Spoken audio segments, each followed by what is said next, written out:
നമ്മൾ അനുസരിച്ചു കൊണ്ടിരിക്കുന്നത് മനുഷ്യരെയാണോ ദൈവത്തെയാണോ?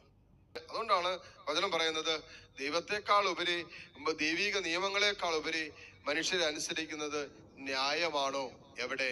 ദൈവസന്നിധിയിൽ, കർത്താവിന്റെ സന്നിധിയില് മക്കളെ നമ്മൾ ദൈവത്തെയാണ് അനുസരിക്കേണ്ടത്. ഇനി അപ്പൊ ഇത് വളരെ ശക്തമായിട്ട് ആര് പറഞ്ഞു? അപ്പസ്തോലന്മാര് പറഞ്ഞു കഴിഞ്ഞു. ഞങ്ങളെ ദൈവം ഏൽപ്പിച്ചിരിക്കുന്ന ഒരു ദൗത്യമുണ്ട്. അത് നിങ്ങൾ പറഞ്ഞു ഇപ്പൊ സുവിശേഷം പറയരുതെന്ന് പറഞ്ഞാൽ പറയാതിരിക്കാൻ ഞങ്ങൾക്ക് പറ്റില്ല.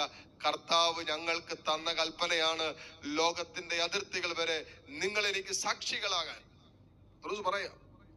എന്നിട്ട് അടുത്ത ഭാഗം നമ്മൾ കാണുന്നത് എന്നാണെന്നറിയാവോ? ഇനി അങ്ങോട്ട് കാണുന്നത് വിശ്വാസികളെല്ലാവരും കൂടി ഒരുമിച്ച് കൂടിയിട്ട് ധൈര്യത്തിന് വേണ്ടി പ്രാർത്ഥിക്കുക. മക്കളെ, ഈ ദിവസം നമ്മൾ പ്രത്യേകം പ്രാർത്ഥിക്കണം. എന്നൊരു ഒരു ധൈര്യം കിട്ടാൻ. അപ്പൊ ഈ ധൈര്യം കിട്ടാൻ വേണ്ടി വിശ്വാസികൾ എല്ലാവരും കൂടി പ്രാർത്ഥിക്കുകയാണ്. എന്തിനുള്ള ധൈര്യം? എന്തിനൊക്കെയുള്ള ധൈര്യമാണെന്ന് അറിയാവോ?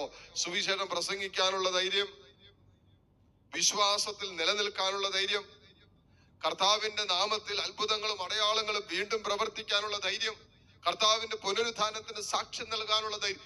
ഈ ധൈര്യത്തിന് വേണ്ടിയിട്ടാ ഇവര് പ്രാർത്ഥിച്ചത്.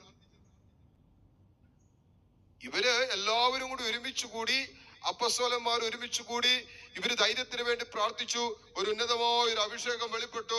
പരിശുദ്ധാത്മാവിന്റെ ശക്തമായ അഭിഷേകം അവരുടെ മേൽ വെളിപ്പെട്ടപ്പോ അവർക്ക് കിട്ടിയ ഒരു അഭിഷേകം എന്താണെന്നറിയോ? ഈ ധൈര്യത്തിന്റെ അഭിഷേകം. എന്നതാ?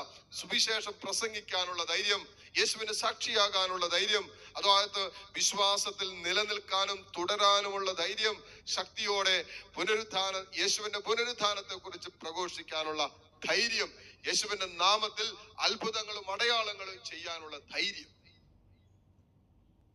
ഹല്ലേലൂയ. ഈ ധൈര്യം അപ്പസ്തോലന്മാർക്കിട്ട് എന്ത് ചെയ്യുന്നറിയാവോ? ഈ ധൈര്യത്തിന് വേണ്ടി അവരങ്ങോട്ട് പ്രാർത്ഥിച്ചു.